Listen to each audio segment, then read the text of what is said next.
Hey, what's up, everybody? This is Dan from the Rebellious Noise Pro Wrestling channel, and I am back to lay the SmackDan on all things Monday Night Raw. So, the big question coming out of this week's Monday Night Raw: just who is the #1 contender for the WWE Championship at Hell in a Cell? Well, quite frankly, we have no idea, guys. So the start of this show was Bobby Lashley coming out to address the open challenge and what happened last week, really, when obviously Kofi Kingston pinned Lashley. So you think, oh, Kofi may be then in line for a championship opportunity, but no. Drew McIntyre came out and basically said to Bobby that, he wants a challenge in Hell in a Cell. But Kofi saying that he actually never got his rematch for the WWE Championship back when Brock Lesnar beat him. You remember right the way back, I think that was the first episode of SmackDown on Fox as well at the time. So, yeah, so then we had Adam Pearce come out. He announced that it would be Kofi and Drew going one-on-one with the winner facing off against Bobby Lashley at Hell in a Cell. So then what happened during this match? Let's fast forward a little bit. So Bobby Lashley is sitting on the ramp along with the girls that had come out with him to ringside like they did last week. And it ended up, this match ending pretty much as a no contest when Bobby Lashley and MVP both got in the ring and attacked McIntyre and Kingston. So what is going to happen next? Well, fear not, because Adam Pearce has a great idea. And that great idea is that next week on Monday Night Raw, we are going to see Drew McIntyre taking on Kofi Kingston. The winner of that match will take on Bobby Lashley at Hell in a Cell for the WWE Championship. But there is a slight caveat to this, and that is that if Bobby Lashley or MVP interfere, then Lashley will be suspended without pay for 90 days. So, yeah, I guess we don't really know what's going on there. I guess next week we'll probably be a little bit closer to finding out what is going to be going on there. But yeah, so is it going to be Drew or is it going to be Kofi? Who knows? And speaking of Kofi Kingston, his teammate Xavier Woods, we know it was announced in advance that he would take on Riddle. So you obviously would have seen from last week that Riddle actually pushed Woods over after their tag match. There's been a little bit of back and forth with RK Bro and the New Day. This match was absolutely banging. What a match. Now, Xavier Woods at times often gets overlooked as like the third man in the New Day, the third wheel, the guy that's just at ringside doing all these funny quips. Put in between the ropes, he is a quality talent. I can easily see Xavier Woods being top of a card in any promotion. WWE, Impact, AEW, you put him in any of those brands, he will be top of a card in any of them. But for some reason, WWE seem like they only see him as like a tag guy or as, playing third fiddle essentially to Kofi and to Big E. But yeah, this was a really good match, actually.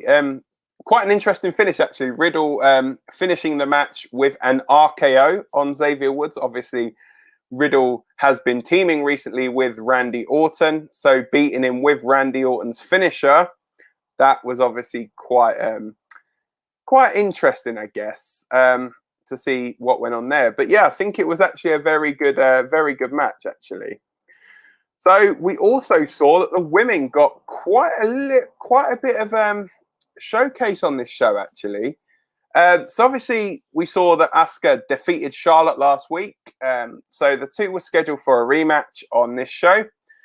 And yeah, so we had a backstage segment with Charlotte And then randomly Nikki Cross. Obviously, we saw Nikki last week in the lumberjack match. You know, she was one of the lumberjacks at ringside, and so Nikki came out. Nikki was in the back, and she was saying to Charlotte and Rhea that, you know, she feels like she could beat either of them. Charlotte was like, "Yeah, I could just beat you in 2 minutes," and so she's like, "Well, go on then." She's like, "But I got a match against Asuka. You go and do it, Rhea." So Rhea Ripley was like, "Yeah, go on then. I'll do this. I'll take the match." So the caveat to this was that if Nikki Cross could just survive 2 minutes with Rhea Ripley, then she would obviously be victorious. And in the end, Rhea Ripley was beating down on Nikki Cross so much that she actually forgot all about the time limit, got timed out. Nikki wins the match. So she now, you could say, holds a victory over the Raw Women's Champion. And then obviously in the next match was Charlotte immediately after taking on Asuka. So in this match, Asuka went for an Asuka lock. Charlotte countered it, rolled back, bridged into a pin for a 1-2-3. And then after the match, we got the announcement from Adam Pearce that at Hell in a Cell, it will be Rhea Ripley defending the Raw Women's Championship against Charlotte Flair.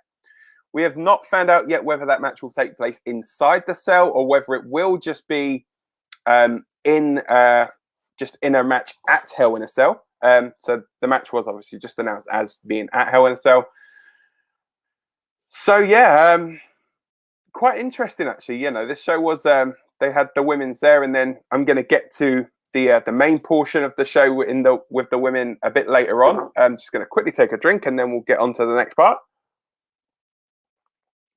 So we saw Elias and Jackson Riker. We've seen them in recent weeks, obviously, putting their nose into AJ Styles' business. And last week, Elias faced AJ. This week, it was Jackson Riker's turn. He ended up defeating AJ Styles. So Elias, essentially, you just see him randomly come out of nowhere, hit AJ with a knee, and then he ran and hid in the timekeeper's area. Omos then came down to the ring, found where Elias was, grabbed him, threw him on the floor. And then as Elias was running up the ramp, Omos just sprinted after him. It's so quick, actually. Sprinted after him, grabbed him, and basically pushed him through the LED board on the stage. Are we leading to a tag team championship match, potentially at Hell in a Cell? Who knows? Something else that we don't yet know. Are we going to see a three-way for not the Intercontinental, for the United States Championship? So, Sheamus defeated Alberto Carrillo, grabbing the tights. But after the match, he locked the cloverleaf in, and Ricochet came in to make the save, jumped from the top rope, hit a drop kick. And these two just went to town on Sheamus. Loads of springboard stuff. Springboard kick from Carrillo, springboard moonsault from Ricochet, top rope moonsault from Carrillo, springboard 450 for Ricochet. What next in the US title picture? Who knows? You know, as I say, you know, that's probably like my tagline for this. Who knows? Because from 1 week to the next, WWE don't even know what's going on. So the Intercontinental title seen over on SmackDown is getting a decent look in. So now it looks like the US title scene over on Raw is going to also get a good look in. You know, I'm thinking you stick Sheamus in there with the likes of Ricochet, Alberto. You know, there's a few other guys. You've got obviously Damian Priest is now apparently finished with the Miz and Morrison. So yeah, I think, you know, you could easily throw him in there. There's a few guys on that roster you could throw in there actually.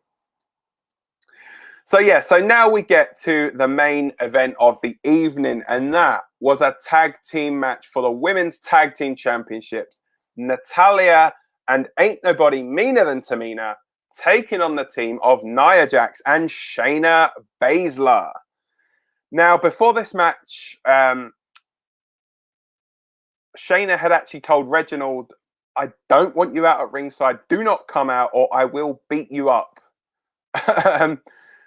Reginald did end up coming out to ringside. And so Natty had the sharpshooter locked in on on Shayna for the win. Reggie got on the apron. Shayna reversed into a roll-up, got the visual pin. The referee didn't see this and only got a 2 count from this.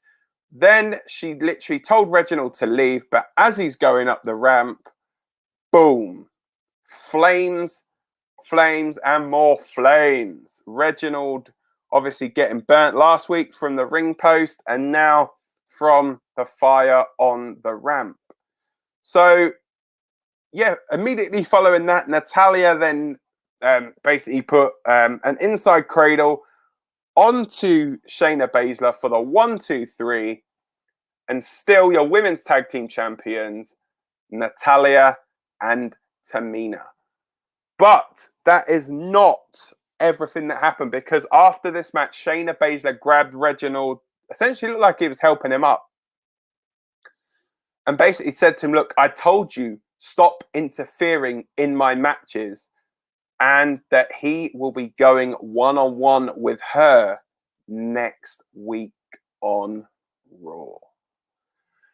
So, yeah, so we've got that next week on Raw. And as I already mentioned at the top of the show, next week on Raw, we know Drew McIntyre will take on Kofi Kingston, where the winner will take on Bobby Lashley at Hell in a Cell. And talking of Hell in a Cell, we know that it is going to be Rhea Ripley and Charlotte Flair for the Raw Women's Championship at Hell in a Cell. But I guess that is pretty much everything for me from this episode of Lay The SmackDan. Don't forget, guys, I will be back same time tomorrow night, 5 p.m, with the review of a jam-packed NXT. This could well be a long one. Yeah, so... But that's not everything, you know. Keep going back, checking out all the other videos on the Rebellious Noise Pro Wrestling channel and all the other Rebellious Noise channels, you know, not just the wrestling channel. As I said before, if you want to follow me on Twitter, do so at Dan_RebNoise. You can follow all of the Rebellious Noise Wrestling guys over at RM Pro Wrestling. That is everything for now. Let me know what you guys thought of Raw down in the comments below. What is next for the tag team, for the women's tag team division? What is next for the WWE title? Who's going to face Lashley? Who knows? Let me know. Take care. See you soon. Bye.